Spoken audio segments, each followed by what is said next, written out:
morning, welcome to Breakfast with Naga Monchetti and Charlie Stayne. Our headlines today. England eases lockdown in what's being described as the biggest step yet on the road to recovery. Lockdown only succeeded in controlling the virus because everyone worked together. And we will only succeed in reopening if everyone works together again. Pubs, restaurants, cinemas and hairdressers can all reopen with social distancing measures in place.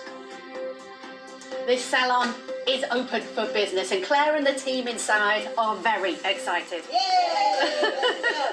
And how's that? Recreational cricket can now return in a week's time as well. After a government U-turn, the game is given the go-ahead. They now say it can be made very safe.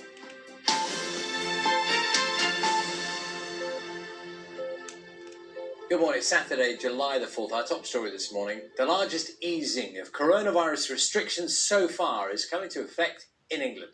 Some hairdressers welcome back customers at midnight, while pubs, restaurants, cinemas all allowed to reopen this morning. We're going to be at various pubs and a salon throughout the morning to tell you how they're preparing. We should also tell you the Prime Minister has warned people to act responsibly, even though lockdown rules have been eased. We can talk to our political correspondent, Jonathan Blake, this morning. Morning, Jonathan. It's interesting, isn't it, what's coming through now from the Prime Minister. He's warning, be responsible, but there have been some tweaks, there have been some changes, haven't there? Good morning to you both. Yes, this is a big moment and I think a big test for the government's response to coronavirus because, as you say, the Prime Minister stood at the lectern in Downing Street yesterday evening and at that briefing, flanked by the Chief Medical Officer and Chief Scientific Advisor, and said to people that they should enjoy summer safely and take advantage of the fact that they can now gather in larger groups and go to pubs, bars and restaurants and get a haircut in England, as you've been explaining. But it doesn't come without a risk because although cases are falling, the fact that people now have more freedom to do more than they did before today means that there may well be an increase of cases in certain areas. And the Prime Minister went into great detail about what the government's response will be, as it has been in Leicester, if there are local outbreaks. And that will be a key test of its response because the government's relying on acting in local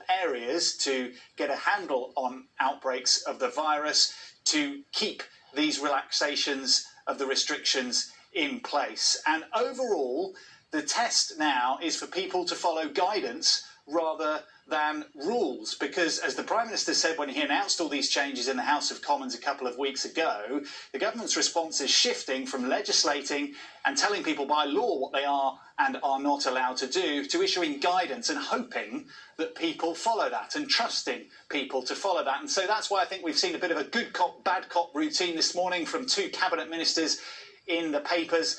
The Health Secretary, Matt Hancock, writing in the Daily Mail saying that people should by all means go out and enjoy themselves, but don't break the law because they could well end up behind bars. And the Chancellor, Rishi Sunak, on the other hand, encouraging people to go out and spend their money, saying they should eat out to help out. So a big test for the government's response and a big step, really, into the unknown. And Jonathan, of course,